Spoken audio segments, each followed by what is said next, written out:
감사하신 주님, 저희는 모두 잠깐 머물 이 땅에서라도 안정된 삶을 원하고 우리 마음에 흡족한 삶을 구하고 있습니다. 그러나 하나님께서는 저희들에게 하나님께서 우리를 위해서 예비하시고 약속하신 견고한 성읍에 거하라고 말씀해 주셔서 감사합니다. 저희는 때로 하나님의 뜻을 잘 파악하지도 못하고 또 하나님을 좀 안다고 하면서도 내가 가진 생각을 따라 믿음의 길을 걸어가다가 낭패를 당하기도 하고 내 삶의 자리가 견고하지 못하고 흔들리는 것을 그동안도 많이 경험했습니다. 이사야 선지자를 통해서 하나님께서 약속하신 견고한 성읍이 무엇인지 저희가 이 시간 다시 한번 주의 말씀을 듣기를 원합니다. 성령 하나님께서 저희 모두에게 무너지지 않는 견고한 성읍을 허락해 주시옵소서. 변질되지 않는 영원한 가치를 가지고 있는 견고한 거처를 허락해 주시옵소서. 특별히 기본적인 필요조차도 공급받지 못해서 어려움을 겪고 있는 이 땅의 많은 사람들, 또 우리 은혜샘물교회 지체들 가운데서도 그런 어려움을 겪고 있는 분들을 하나님께서 권능의 손을 들어 축복해 주시기를 간구합니다. 주의 성령께서 친히 이 자리에 임재해 주시기를 바라옵고 예수님의 이름으로 기도하옵나이다. 아멘. 여러분, 아일란 쿠르디라고 하는 이름을 기억하시겠습니까? 이 아이 이름은 다 잊어버렸을 것입니다. 아마 어쩌면 처음부터 우리가 기억하려고 생각하지 않았을 것입니다. 저는 기사를 보는 순간에 그 아이 이름을 메모를 해두었습니다. 지난 9월 2일 날 집에서 여러분 신문이나 텔레비전 뉴스를 접한 분들은 이 아이를 다 보았습니다. 그날 터키의 휴양도시 보드룸 해변에서 시체로 발견된 시리아 난민 아이, 3살짜리 아이입니다. 아주 예쁘게 생긴 아이였는데 이 아이는 엄마 아빠와 2살 위 형인 가립이라고 하는 형과 함께 4식구가 시리아에서 그리스로 가는 배를 탔습니다. 그리스에 가서 난민 비자를 받으면 EU 국가 어디든지 들어갈 수가 있습니다. 그래서 그리스로 난민들이 모이고 있습니다. 다른 곳으로도 난민이 갑니다만은 그리스가 접근하기가 좋고 그리고 그리스에서 난민 비자를 받는 것이 어떤 곳으로 가는 것보다 유리하다는 판단 때문에 엄청난 사람들이 그리스로 계속 몰려들고 있습니다. 이 가족들도 전쟁이라서 엉망진창인 조국을 누가 자기 나라를 떠나고 싶어 하겠습니까만, 그러나 엉망진창이 되어 있으니까 도저히 여기에서는 안식처를 찾을 수가 없고 그리스로 가서 난민 비자를 받고 그리고 그 다음 단계로 움직이리라, 그런 꿈을 가지고 배를 탔던 것입니다. 그런데 배가 뒤집히면서 배 2대에 수십 명이 나누어 타고 왔다는데 이 아이 둘과 엄마는 죽고 아빠 혼자만 살아남았습니다. 5년 전에 제가 우리 샘물교회 단기봉사팀과 함께 아덴에 아프간 난민촌에 갔을 때 한 며칠 동안 아프간 난민들을 많이 만났습니다. 그때 그 사람들이 했던 얘기를 참 잊을 수가 없습니다. 한 6개월이나 1년 기다리고 있으면 난민 비자를 받는다는 겁니다. 그리고 그 비자만 손에 쥐면 어디로 가고 싶으냐? 주로 독일과 노르웨이를 선호했습니다. 다른 나라보다 이 2 나라가 난민들에게 좀 더 너그럽고 아이 키우기가 좋고 안전한 보호처를 살 곳을 보장받을 수 있는 곳이라고 그들이 믿고 있었습니다. 견고한 성읍을 찾아 나선 사람들입니다. 그런데 그리스에 도착한 사람들은 이 쿠르디 가족이 가기를 원했던 곳에 이미 와 있는 사람들이었습니다. 그러나 그들이라고 해서 만만한 삶이 아니었습니다. 먹을 것도 없고 있을 곳도 없고 오직 난민 비자 하나를 기다리면서 6개월, 1년을 굶주림을 참으면서 기다리는데, 난민 비자를 손에 넣는다고 해도 그들이 생각하는 것처럼 유럽 나라들이 그렇게 만만치가 않습니다. 끝없는 고난이 이어지는 것입니다. 지난 2015년 여름 동안에만 견고한 성읍을 찾아서 지중해를 건너다가 파선이 돼서 이 쿠르디 가족처럼 죽은 사람들이 2,500명이라고 얼마 전 뉴스에 나왔습니다. 그리고 유엔 난민기구는 금년에만 그리스에 도착한 난민이 20만 3천 명이라고 발표를 했습니다. 그 중에서 69%가 시리아인이고 18%가 아프가니스탄 사람이라고 발표했습니다. 그리고 소말리아나 이라크 같은 내전을 피해서 온 나라 백성들도 좀 섞여 있었습니다. 그러나 시리아, 우리가 익히 알고 있습니다. 얼마나 엄청난 일이 벌어지고 있는지. 그 시리아에서 온 사람들이 무려 69%, 10명 중에 7명이 시리아 사람들입니다. 난민 중에서. 그리고 10명 중에 2명은 아프가니스탄 사람들입니다. 오늘 이 지상에서 가장 곤고한 삶을 살고 있는 민족입니다. 사실 견고한 성읍, 안전한 안식처를 찾는 것은 시리아 사람들이나 아프가니스탄 난민들만이 아닙니다. 모두 다 마찬가지입니다. 오늘 이 자리에 있는 우리도 그 사람들보다는 형편이 조금 나은 건 사실입니다. 그러나 지금 여러분이 살고 있는 그 집, 그 직장, 여러분의 부부관계, 여러분의 부모 자녀 관계가 만족하십니까? 이 정도면 하나님이 말씀하신 견고한 성읍에 내가 들어와 있다, 이런 감사의 고백을 지난 한 주간도 몇 번이라도 드릴 수 있었습니까? 그렇다면 참 감사한 일입니다. 그러나 우리 마음속에 이 견고한 성읍에 대한 오해가 참 많습니다. 믿음을 가지고 있으면서도 하나님께서 2800여 년 전에 유다 땅에서 이 노래를 부르리라. 그런데 그 노래가 뭡니까? 우리에게 견고한 성읍이 있으며. 여러분, 이 노래를 이사야 당시에 유다 백성들에게 하나님이 주셨습니다. 우리에게 견고한 성읍이 있으며. 그런데 역사는 우리에게 말하고 있습니다. 얼마 후에 그 나라가 무너졌습니다. 견고한 성읍이 없었습니다. 그런데 하나님께서는 유다 백성들에게 견고한 성읍을 주시고 싶어 하셨습니다. 약속하셨습니다. 그런데 왜 유다 백성들이 하나님이 약속하신 그 견고한 성읍을 갖지 못했습니까? 오늘 본문에서 설명이 나옵니다. 여호와께서 1절에서 이렇게 말하지 않습니까? 여호와께서 구원을 성벽과 외벽으로 삼으시리로다. 그 당시에 가장 안전한 성은 내벽을 쌓아놓고 그리고 바깥에 한 번 더 외벽을 쌓아놓은 성이 그 당시로서는 가장 견고한 성읍들입니다. 여리고성 같은 경우에 요즘 우리 눈으로 보면 그 조그마한 성을 금성철벽이라고 얘기하는 것이 아주 가소로운 얘기 같지만은 아닙니다. 3500년 전 여호수아 시대의 여리고성은 외벽과 내벽이 쌓여져 있고 그 외벽 안쪽에서부터 외벽 끝까지의 두께가 11m였습니다. 이게 2m 안 됩니다. 여러분, 성벽 두께가 11m면 어느 정도인지 한번 가늠을 해보십시오. 그 당시 무기를 가지고, 비록 콘크리트 벽은 아닙니다. 흙벽돌입니다. 그런데 그 당시에 무기를 가지고 흙벽돌이라도 11m의 외벽과 내벽 두 개를 뚫고 성 안으로 들어가는 것은 엄청나게 어려운 일들이었습니다.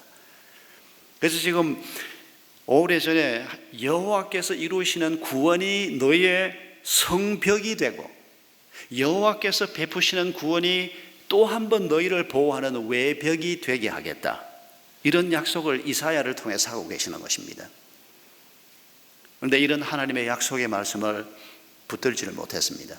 우리가 그동안 계속 보아왔습니다마는 하나님의 말씀을 받았음에도 불구하고 하나님이 계시다는 것을 인정하면서도 유다 백성들이, 이스라엘 백성들이, 이미 북왕국 이스라엘은 망해버렸고 남아있던 남왕국 유다마저도 결국은 멸망의 길을 걷고 맙니다.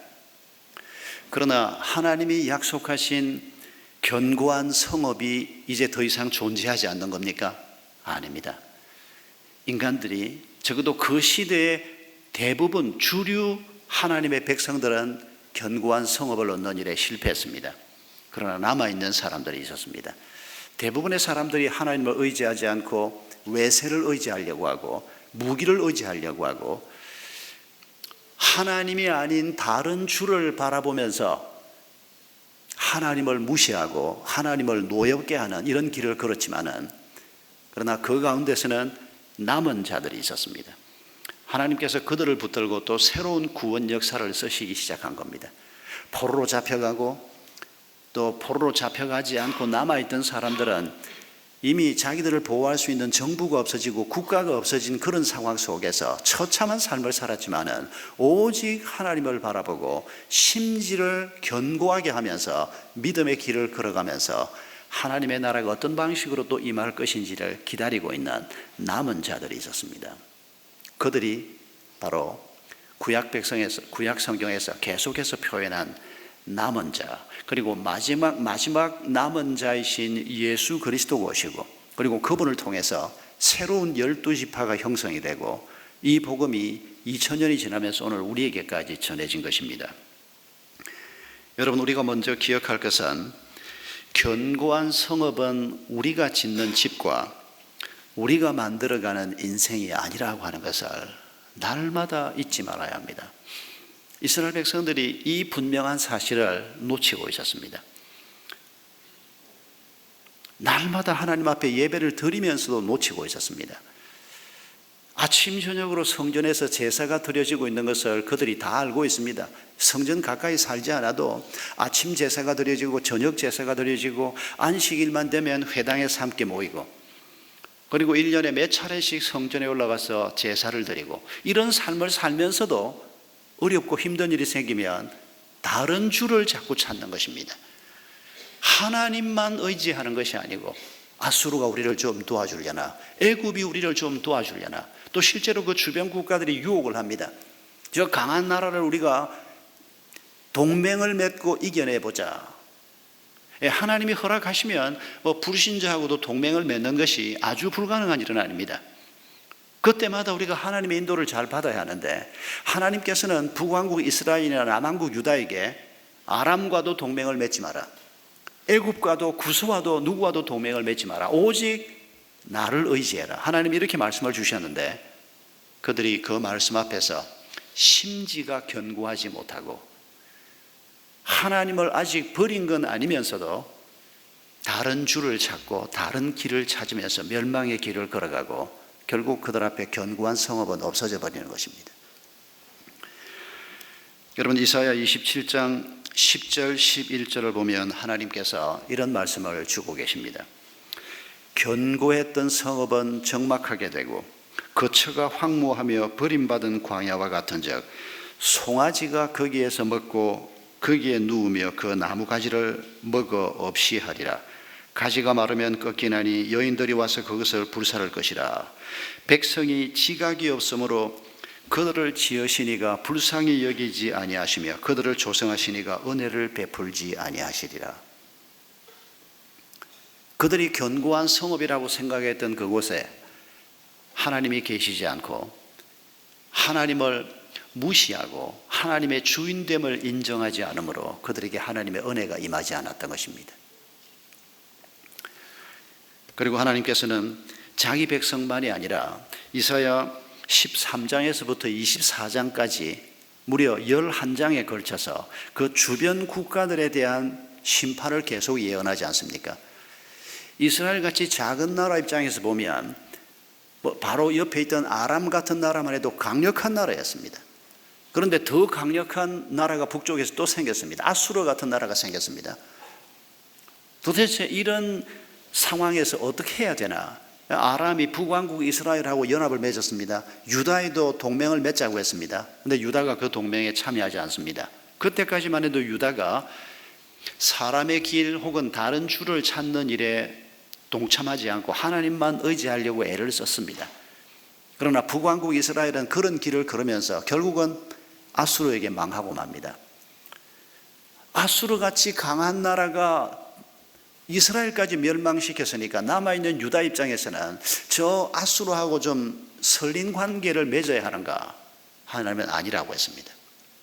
하나님은 앗수르도 망할 것이고 그 앗수르를 치고 일어난 바벨론도 망할 것이고 남쪽에 있는 애굽도 망할 것이고 애굽을 한때 점령했던 구서도 망할 것이고 주변에 조그마한 이스라엘 입장에서는 강력한 나라들, 지금 우리 입장에서 중국, 일본, 러시아, 미국 같은 강력한 나라가 우리보다 훨씬 더 힘이 세지 않습니까? 그런데 하나님께서는 그런 막강한 나라들을 자기 백성들을 향해서 말하기를 그들이 다 망할 것이다, 교만해서 망할 것이고 하나님의 의가 없어서 망할 것이고 자기 힘으로 살려고 하는 자들이어서 멸망할 수밖에 없을 것이다, 그 말씀을 자기 백성들에게 주셨습니다. 그리고 너에게 주어지는 견고한 성업은 내가 베푸는 구원이다, 이 말씀을 지금 반복해서 하고 계시는 것입니다. 여러분, 내가 좀 편안하게 살 수 있는 곳이라 여겼던 그곳에 하나님이 계시지 않으면 그곳이 결코 견고하지 못하다라고 하는 이 하나님의 말씀을 우리가 오늘 우리의 삶의 자리를 생각하면서 다시 한번 적용해 보십시다. 내가 지금 하나님이 이루신 구원이 내게 주어진 것인가? 하나님의 구원이 내 성벽이 되고 있는가? 아니면 내가 정말 의지하고 있는 것이 하나님인 것 같은데 내가 돈을 의지하고 세상의 힘을 의지하면서 혼합주의에 빠져 있지는 않는가? 여러분, 이 질문을 우리가 날마다 심각하게 해보아야 하는 것입니다. 우리가 이 질문을 멈추고 있다면 당신은 혼합주의에 빠졌을 가능성이 굉장히 높습니다. 세상은 너무 우리를 유혹하고 우리를 무너뜨리기에 좋은 도구들을 많이 가지고 있기 때문입니다. 우리 눈을 유혹하는 근사한 것들이 너무도 많기 때문입니다.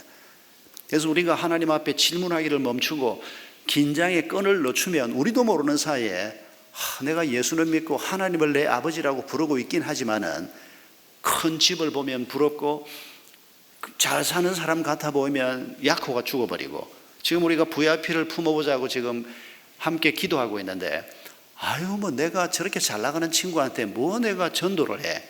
우리도 모르는 사이에 우리 마음속에 이런 좌절과 형편없이 낮은 자존감을 갖게 되는 이유는 우리가 하나님을 의지하는 것보다 돈을 의지하는 마음이 더 클 때 생기는 현상입니다. 미국의 샌프란시스코 밑에 몬트레이라고 하는 아주 살기 좋은 도시가 있습니다. 제가 한 10여 년 전에 그 도시의 한 교회에 초청을 받고 집회 인도하러 간 적이 있습니다.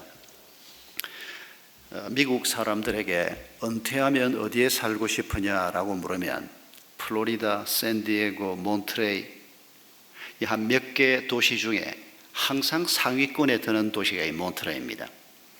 거기에 17 마일즈라고 하는 유명한 드라이브 코스가 있는데 한 번은 거기 장로님들이 저를 그쪽으로 구경시켜 준다고 데리고 왔습니다. 저도 그때가 처음 가는 때였으니까 그때가 두 번째였는지 그 후에 갔는지 아무튼 두세 번 방문을 했는데 이 해변가, 기가 막힌 해변가를 이렇게 쭉 차를 타고 가는데 한쪽은 해변이지만 한쪽에 뭐가 있습니까?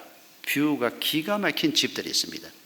10년 전인데 뭐 대개 한 300만 불, 500만 불, 뭐 1000만 불 이런 저택들이 숲 속에 해변가에 바로 집에서 보면 태평양이 바로 보이는 기가 막힌 그런 집들이 쫙 있었습니다. 그런데 한 집 앞을 지나가는데 이 차를 타고 가면서 봤던 어떤 집보다 근사한 집 앞을 지나가는데 저를 안내했던 장로님이 이렇게 얘기했습니다. 목사님, 저 집 보십시오. 저 집이 클린트 이스트우드가 살고 있는 집입니다. 그러는 겁니다. 늙어도 멋있는 배우 클린트 이스트우드. 제가 클린트 이스트우드 영화를 많이 봤습니다. 비행기 타면 이래 화면에 쭉 뜨지 않습니까? 무슨 영화? 클린트 이스트우드가 주연으로 나오거나 감독을 한 영화는 제가 주로 골라서 봤습니다. 늙어도 아주 멋있지 않습니까? 그런데 그 장로님이 이렇게 얘기했습니다. 제 양반이 지금 샌프란시스코의 젊은 앵커, 자기보다 나이가 한 30살 어린 아주 예쁘게 생긴 젊은 부인하고 결혼을 해서 저 기가 막힌 집에 살고 있다고. 그걸 쳐다보는데 약고가 약간 죽겠더라고요. 그 엄청나게 비싼 집에 70마일즈 드라이브 코스 가해 있지요. 태평양이 바로 눈에 보이지요. 자기 자신도 부자지요. 와이프도 예쁘고 젊고, 뭐 모든 것들이 사람을 좀 약간 좀 주눅이 들게 하는. 근데 저녁에 집회를 인도하고 난 다음에 차를 마시는데, 그 자리에 그 교회 여집사님 한 분이 같이 차를 마셨는데, 그분이 저한테 이런 얘기를 해줬습니다. 자기가 클린트 이스트우드 집에 도우미를 하고 있다는 겁니다. 그런데 한 번은 엄청난 파티가 벌어졌대요. 주지사까지 올 정도로 큰 파티, 그 지역의 중요한 뭐 정계 요인들, 재계 요인들 이런 사람들이 오고 엄청나게 큰 파티가 벌어졌는데, 그날 그 뒤에서 그 막 돕는 일 때문에 막 정신이 없었는데, 파티가 다 끝나고 난 다음에 이제 정리를 하러 들어가는데, 주지사하고 클린트 이스트우드 부부가 앉았던 그 헤드 테이블 자리에 자기가 일부러 가까이 갔대요. 이 잘난 양반들은 도대체 뭘 먹나 하고, 특히 클린트 이스트우드가 앉았던 자리에 가서 이 사람이 먹다가 남긴 음식을 보니까 생긴 모양이 좀 이상하더래요. 그래서 이거 우리는 평생 못 먹는 걸 먹는가 보다 하고 자기가 조금 이렇게 찍어서 맛을 봤더니 너무너무 맛이 없더래요. 알고 보니까 이 양반이 병이 있어가지고, 무슨 병인지는 모르는데 음식을 뭐든지 먹는 게 아니고 아주 제한된 음식을 먹을 수밖에 없는 그런 사람이었습니다. 그 집사님이 저한테 이렇게 얘기했습니다. 목사님, 그날 클린트 이스트우드가 먹던 그 음식을 자기가 맛을 보고 너무 맛없는 거 먹고 사는구나, 나보다 못하네. 그때부터 자기가 그 양반 부럽지 않았다는 겁니다. 그 양반이 누리고 사는 게 참 별거 아니구나. 그런데 그 말을 듣는 순간부터 저도 클린트 이스트우드가 부럽지 않더라고요. 우리도 모르는 사이에 집이 크면, 집이 근사하면, 뷰가 좋으면, 돈이 좀 있어 보이면, 뭐 사람이 외모가 근사해 보이면 아니지 않습니까? 그게 얼마나 보잘것없는 것이라는 거예요. 우리 주님은 분명하게 말씀하고 있습니다. 견고한 성읍은 해변가 집이 아니라는 겁니다. 견고한 성읍은 수십억짜리 저택이 아니라는 것입니다. 거기에 하나님이 계시지 않으면 그건 아무것도 아니라는 것입니다. 그 엄청난 바벨론이 무너지는 것을 봐라. 그 엄청난 아수르가 무너지고 수많은 나라들이 무너지고 그 나라에서 그렇게 잘 살고 떵떵거리는 사람들이 하루아침에 무너지는 것을 봐라. 너희들의 견고한 성읍은 내가 베푸는 구원으로 성벽을 쌓고 내가 너희에게 베푸는 구원으로 외벽을 쌓는 그곳이 너희의 견고한 성읍이 될 것이다. 하나님께서 그렇게 말씀하시는 것입니다. 3절 4절에 보면 우리가 잊지 말아야 할 경고의 말씀 혹은 약속의 말씀을 주고 계십니다. 주께서 심지가 견고한 자를 평강하고 평강하도록 지키시리니 이는 그가 주를 신뢰함이니이다. 너희는 여호와를 영원히 신뢰하라. 주 여호와는 영원한 반석이심이라. 심지가 견고하지 못한 자들이 이 견고한 성읍을 얻지 못했다라고 하는 경고이면서, 아니 우리가 믿음이 다 연약한 자들인데 어떻게 우리의 마음이 바뀌지 않고 오직 하나님만 신뢰하는 이 믿음이 20살 때나 30살 때나 50이 돼서나 60이 돼서나 어떻게 이게 계속 가능할까? 우리를 한편으로는 절망하게 만드는 귀절이기도 합니다. 그러나 여러분, 하나님께서는 우리의 마음이 쉽게 변질되지 않도록, 우리의 심지가 견고하도록 하나님께서는 여러 가지 장치를 우리에게 주셨습니다.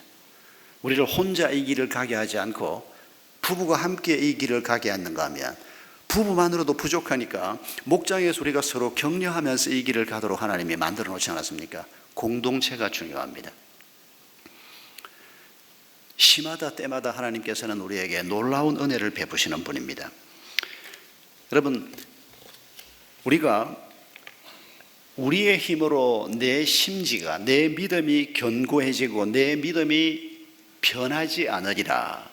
우리의 힘으로는 안 됩니다. 그러나 우리가 겸손하게 하나님의 도움을 구하면서 날마다 오직 주를 의뢰하리라 라고 하는 태도를 가지고 우리의 길을 걸어가면 하나님은 반드시 우리를 붙들어 주시는 분이신 것을 기억해야 합니다. 여러분, 지난 한 주간 동안 우리 자신을 한번 되돌아보십시오. 심지가 견고한 한 주간을 보내셨습니까? 아니면 어떤 분이 표현한 것처럼 주일날 예배를 드리고 성도들을 만나고 주일날 아주 좋은 상태에서 월, 화, 수 하향 곡선을 그린다는 겁니다. 그러면 부부간에 다툼도 자꾸 생기고 그러다가 수요일날 와서 한번 예배를 드리고 나면 조금 올라간다는 겁니다. 그러다가 또 금요일날 또 목장 모임을 하고 나면 또 좀 올라가고 그래도 다시 또 주일을 맞게 되고. 여러분도 그러시죠? 주일날 이렇게 올라갔다가 좀 내려갔다가 올라갔다가. 그런데 이게 중간에 뭐 수요 예배도 없고 큐티도 없고 목장 모임도 없으면 밑에까지 내려갑니다. 올라오기가 좀 버거울 겁니다. 좋은 방법은 우리가 조금 내려갔다가 빨리 올라가고 조금 내려갔다가 빨리 올라가고 이렇게 우리의 길을 걸어가는 것이 중요합니다. 우리가 연약한 것을 하나님이 아시기 때문에 안식일을 만드시고 그 안식일을 우리 주님이 부활하신 날로 바꾸어서 주일이라고 명하시고 그 주일에 우리가 함께 모여서 예배하게 하신 이유가 무엇입니까? 죽음을 이기신 예수 그리스도의 능력이 우리에게 약속되어 있다는 것입니다. 우리의 힘으로는 할 수 없지만은 그 예수 그리스도를 의지하면서 우리가 길을 걸어가면 내 연약함이 강함으로 바뀐다는 것입니다. 절대로 변하지 않는 이런 강한 사람으로 하나님이 나를 만들어 주었으면 꿈 깨십시오. 그렇게 안 만들어집니다. 우리가 막 강한 자가 되면 하나님도 필요 없다 그러지 않겠습니까?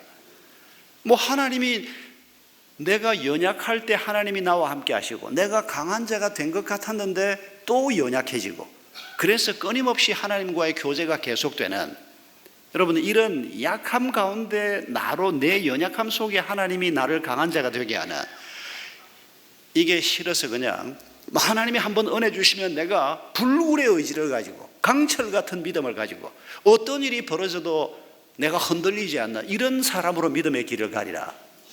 그런 사람은 아무도 없었습니다. 앞으로도 없을 것을 제가 예언할 수 있습니다. 우리는 다 연약한 자인 것을 인정해야 합니다. 그런데 그 연약함을 연약함 그대로 두지 말라는 겁니다. 끊임없이 하나님과의 교제의 끈을 놓치지 말고 성도들과의 교제의 끈을 놓치지 말고 말씀의 끈을 놓치지 말고 우리 안에 거하시는 성령님과 계속 함께 교제하면서 연약함 속에서 우리를 날마다 강하게 하시는 이 하나님의 은혜를 붙들고 길을 걸어가라는 것입니다.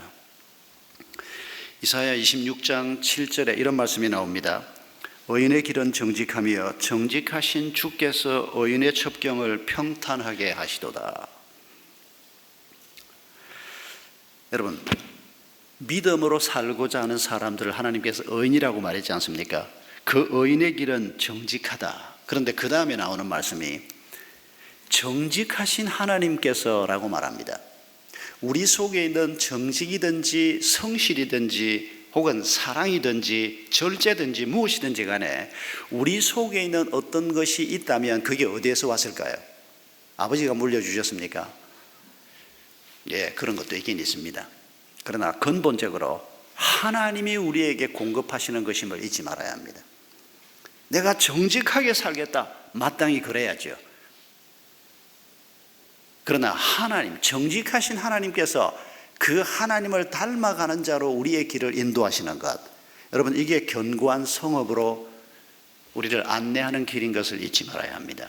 견고한 성읍을 사모하는 사람들이 이 땅에서 바로 우리에게 견고한 성읍을 주시겠다고 약속하신 하나님을 닮아가고 그 하나님과 함께 걸어가는 길인 것을 잊지 말아야 합니다. 여러분 이스라엘 백성들이 광야 40년 동안에 텐트를 칠 때 어떻게 쳤는지 기억하시죠? 중앙에 성소, 성막을 놓고 12지파가 3지파씩 동서남북에 진을 쳤습니다. 텐트를 칠 때 한가운데 성막이 있겠습니다. 그리고 광야에 쭉 펼쳐서 삥 눌러서 가운데 성전이 있는 텐트를 치겠습니다. 이거 다 기억하실 겁니다. 근데 한 가지 더 있습니다. 이것까지 여러분 기억하고 계셔야 합니다. 아니 왜 저 친구는 성막 바로 앞에 텐트를 치게 하고 나는 저 끝까지 가서 왜 텐트를 치게 하냐? 이거 불공평하다. 그 자리에 있었으면 우리가 그런 만약에 내 텐트 자리가 성막에서 제일 먼 끝자리였다면 그런 불평 한 번쯤 할 수 있는데, 근데 그 불평할 필요가 없었습니다. 왜냐하면 텐트를 동서남북으로 치는데 텐트를 칠 때 어디에? 남향으로 텐트를 칠까요? 우리는 남향 좋아합니다마는 하나님께서는 동서남북에 퍼져 있는 모든 집들의 출입구가 성막을 향해 있도록 텐트를 치라고 하셨습니다. 민수기에 보면 아주 명확하게 나와 있습니다. 민수기 2장 2절에 이스라엘 자손은 각각 자기의 진영의 군기와 자기의 조상의 가문의 기호 곁에 진을 치되 회막을 향하여 사방으로 진을 치라. 동쪽에 있어도 출입구가 성막을 향해서, 서쪽에 있어도 출입구는 성막을 향해서. 그래서 나올 때 성막이 저 멀리 있는 게 눈에 보이도록, 또 날씨가 좀 흐려서 보이지 않는다고 해도 그쪽에 성막이 있다는 걸 늘 인식하는 겁니다. 그리고 성막에서 연기가 피어오르는 걸 자주 봅니다. 아침 제사 때 피어오르고 저녁 제사 피어오르고, 또 특별하게 또 무슨 번제나 이런 제사가 드려질 때마다 연기가 피어오르고, 날씨가 좀 흐려도 그건 볼 수 있었을 겁니다. 끊임없이 거기를 보는 겁니다. 왜 거기를 보게 합니까? 하나님의 임재의 상징이기 때문입니다. 훗날 이스라엘 백성들이 전 세계에 흩어져 살면서 회당을 만들었지 않습니까? 유대인 남자 10명이 있는 곳이면 회당을 만들었습니다. 그런데 모든 회당은 회당 강단에 서면 어디를 향하게 되어 있는 거 아니까? 예루살렘을 향하게 되어 있습니다. 왜 예루살렘입니까? 거기에 성전이 있었기 때문입니다. 왜 성전이 중요합니까? 눈에 보이지 않는 하나님이 건물의 형태로, 눈에 보이는 건물의 형태로 자기 백성 가운데 거하셨던 것이 바로 성전이요 성막이었습니다. 아니, 그렇게 중요한 예루살렘에 우리가 한번 가봐야 되지 않냐? 개를 내서라도 한번 못 가보신 분 한번 다녀오시기 바랍니다.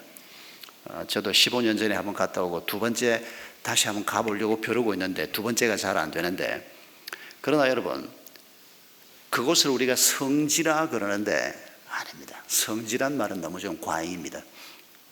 거룩한 곳은 옛날 성전이 있었던 땅이 아니고, 거룩한 곳은 하나님이 임재하는 곳입니다. 여러분, 다니엘을 생각해 보십시오. 다니엘은 부모 세대의 부덕함으로 말미암아 나라가 망했을 때 어린 소년이었습니다. 그리고 그 집안이 못난 집안이었으면 포로로 잡혀가지 않았을 텐데 좋은 집안 자식이었던 노아입니다. 포로로 잡아갈 때 왕족이나 고관이나 학자나 그 이스라엘 백성들 가운데 뛰어난 집안의 가족들을 끌고 왔습니다. 그런데 그때 어린 소년이 끌려갔습니다. 여러분, 다니엘의 입장에서 얼마나 처참한 청소년기를 바벨론 땅에서 보내었을지 한번 상상을 해보십시오. 얼마나 고생을 많이 했을지. 그런데 다니엘이 하나님 중심의 삶을 살았습니다. 성전은 이미 멀리 있습니다. 하나님의 이름을 부르면서 살던 어린 시절을 보냈던 땅에서 수백 킬로, 수천 킬로 떨어져 있습니다. 그러나 그곳에 와서도 그는 하나님 중심의 삶을 삽니다. 나중에 그가 총리가 되지 않습니까? 총리가 돼서 자기를 함정에 빠뜨리기 위해서 법령을 제정한 것을 알면서도 다른 신의 이름으로 기도하는 것을 금하는, 그게 다니엘을 잡기 위해서 만든 법령인 줄 알면서도 그가 창문을 열어놓고 평소에 하던 것처럼 하나님 앞에 기도했다고 성경이 말합니다. 그런데 그때 무슨 말이 들어있는 거 하니까, 다니엘서 6장 10절을 보면 다니엘은 왕이 금령 문서에 도장을 찍은 것을 알고도 자기의 집으로 돌아가서 다락방으로 올라갔다. 그 다락방은 예루살렘 쪽으로 창문이 나 있었다. 그는 늘 하듯이 하루에 3번씩 그의 하나님께 무릎을 꿇고 기도하며 감사를 드렸다. 3번역입니다. 이 기도 때문에 잡혀 들어갑니다. 자기를 잡으려고 하는 거 알면서도 하나님 앞에 기도하는 것을 멈출 수가 없었어요. 그리고 자기의 집은 다니엘이 하나님 중심의 삶을 사는 아주 뚜렷한 증거로 자기 집의 창문이, 기도하는 그 자리에 있던 창문이 예루살렘을 향해서 뚫려 있었습니다. 그렇게 잡혀가서 목숨을 잃었어도 다니엘은 하나님 앞에 감사하면서 그의 생을 마쳤을 것입니다. 그러나 다니엘이 할 일이 더 있었기 때문에 하나님께서 다니엘을 사자 굴 속에 들어가게 했지만은 사자 입을 하나님께서 막아버렸습니다. 그리고 왕의 마음을 움직여서 그 다음날 이른 아침에 왕이 직접 사자굴로 찾아가서 다니엘아 다니엘아 하고 다니엘의 이름을 부르게 하는 놀라운 일을, 바로 이런 심지가 견고했던 다니엘을 통해서 하나님께서 우리가 살고 있는 이 역사 속에서 이루셨던 것입니다. 그리고 우리를 통해서도 하나님께서는 우리의 심지가 견고하기를 원하십니다. 역경이 있어도, 좋은 일이 있어도, 역경이 왔다고 해서 하나님이 나와 함께 하지 않는 것 같아 그렇게 약해지지 않고, 좋은 일이 있어도 내가 잘나서 일이 이루어진 것처럼 교만 방자하지 않고, 끊임없이 하나님 앞에 겸손한 마음을 가지고 오직 하나님을 신뢰하면서 우리의 길을 걸어가는 바로 이런 삶을 하나님께서 우리에게 말씀하시는 것입니다. 지난 주간에 글을 하나 읽었는데 9월 13일 오늘 주일 설교 묵상을 하는 중에 읽은 글이었는데, 그 글에 보니까 오늘이 9월 13일 오늘 저녁이, 유대인들은 하루 카운트를 할 때 저녁부터 그 다음날 저녁까지를 하루로 계산을 합니다. 근데 9월 13일이 유대인 원력으로 1월 1일이랍니다. 깜짝 놀랐습니다. 유대인 달력에 대한 얘기는 저도 늘 읽기는 읽지만은 이 날짜를 맞추어 본 적이 없는데, 어떤 목사님이 쓴 글을 보니까 9월 13일 오늘이 바로 유대인 달력으로 1월 1일인데 그게 유대인 달력으로는 7월 1일입니다. 7월이 그들은 시작입니다. 그런데 그 7월 1일부터 그들이 지키는 절기가 뭔가 하니까 나팔절이라고 하는 절기입니다. 나팔을 부는 겁니다. 그야말로 7월 1일 새해가 시작되면 양각 나팔을 가지고 나팔을 부는 겁니다. 나팔을 부는데 세 가지가 있는데, 부하고 길게 부는 것은 터키하고, 부하고 짧게 나팔을 부는 것은 휘바림이고, 부 이렇게 끊어서 9번을 끊어서 또 나팔을 부는데 그건 트루아라고 한답니다. 그런데 이 세 가지 방법으로 100번을 부는 겁니다. 그런데 누가 나팔을 부느냐? 누구라도 분답니다. 그냥 자기 집에서 나팔을 불고 싶으면 집에 있는 양각 나팔을 가지고도 부는 겁니다. 그냥 이웃 집에서도 불 수도 있고, 그리고 준비된 사람들이 성루 위에서 나팔을 불기도 하고. 왜 나팔을 불었을까요? 두 가지 의미가 있습니다. 회개와 순종입니다. 나팔절이라는 게 바로 회개와 순종을, 그 나팔 소리를 들을 때마다 백성들에게 내가 하나님 앞에 잘못 서 있지 않은지, 하나님이 내 삶의 중심에 계시지 않고 다른 것이 내 삶의 자리에 와 있지 않은지 끊임없이 회개를 상기시키는 겁니다. 그리고 이 나팔절이 시작되고 열흘 후에 7월 10일에, 그러니까 1월 10일인 셈입니다.